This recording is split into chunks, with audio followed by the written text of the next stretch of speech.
یہ قربانی مجھے اور آپ کو بہت کچھ سکھلا رہی ہے۔ قربانی کے ایام میں جہاں مسائل قربانی اور فضائل قربانی آپ سنیں تو اس میں ساتھ ساتھ غرباء کو بھی اس عید میں ضرور شامل رکھیے، اور گوشت کی تقسیم کرتے وقت میں اور آپ ان مستحبات کو بھی پیش نظر رکھیں اور زندگی کے اندر ان چیزوں کو بھی اہمیت دینے کا مزاج رکھیں۔ فقہائے کرام نے یہ مسئلہ لکھا ہے کہ قربانی کے گوشت کو 3 حصوں میں بانٹ کر ایک غرباء کے لیے، ایک رشتہ داروں کے لیے اور اہل خانہ کے لیے رکھنا یہ مستحب عمل ہے، اور یہ ایک اچھا عمل ہے، اور اسی عنوان پر جو ہے وہ ہمیں اپنے غرباء کو بھی اس خوشیوں کے موقع پر یاد رکھنا چاہیے۔ لیکن یہ بات بھی ذہن نشین رہے کہ ہماری اس عنوان پر بھی ایک عجیب کیفیت ہوتی ہے۔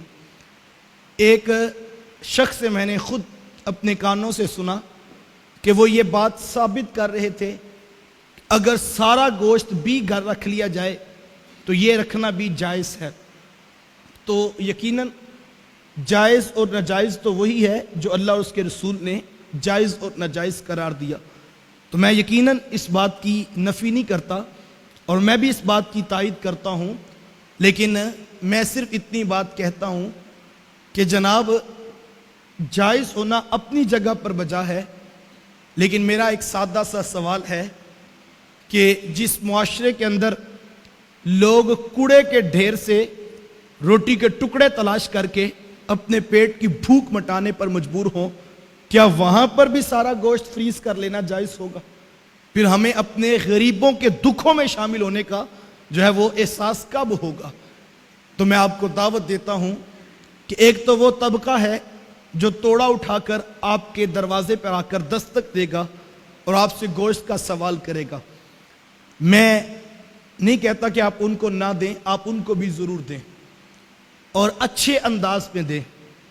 کم از کم اگر آپ ان کو دینا نہیں چاہتے تو گالیاں دینے کا حق بھی آپ کو کسی نے نہیں دیا، لیکن ہمارے ہاں رواج اور انداز یہی ہے کہ اگر ہم گوشت نہ دینا چاہیں تو ہم گالیاں دے کر، دھکے دے کر دوسرے لوگوں کو رسوا کر کے نکال دیتے۔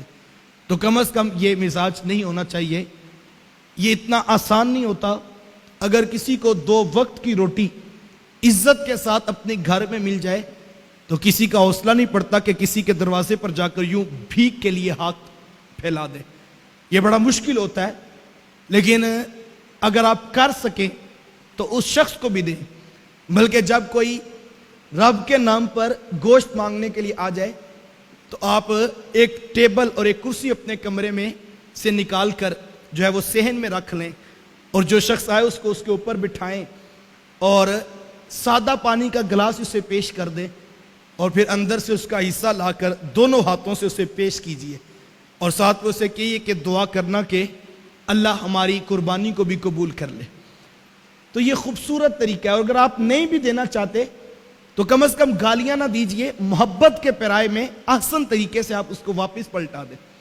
اور ایک طبقہ تو وہ ہے جو آپ کے دروازے پر آ کر یوں جو ہے سوال کرتا ہے، اور دوسرا وہ سفید پوش طبقہ ہے جو یوں لوگوں کے دروازے پر نہیں جاتا ہے، بلکہ وہ اپنے گھروں کے اندر اپنے بیٹوں کو سارا دن تسلی دیتے ہیں کہ بیٹا ابھی قربانی ہو رہی ہے اور ابھی جو ہے وہ گوشت ہمارے گھر میں بھی آئے گا۔ پھر شام کے اندھیرے کے وقت جب ماں بغیر گوشت کے ہی روٹین کا کھانا پکاتی ہے تو جو دکھ ان غریبوں کے ویڑے میں اترتے ہیں ان کا مداوا کس کے پاس ہے؟ ہستی پلکوں کے نیچے غم بھی پلتے ہیں، مگر کب کوئی دیکھتا ہے اتنی گہرائی میں۔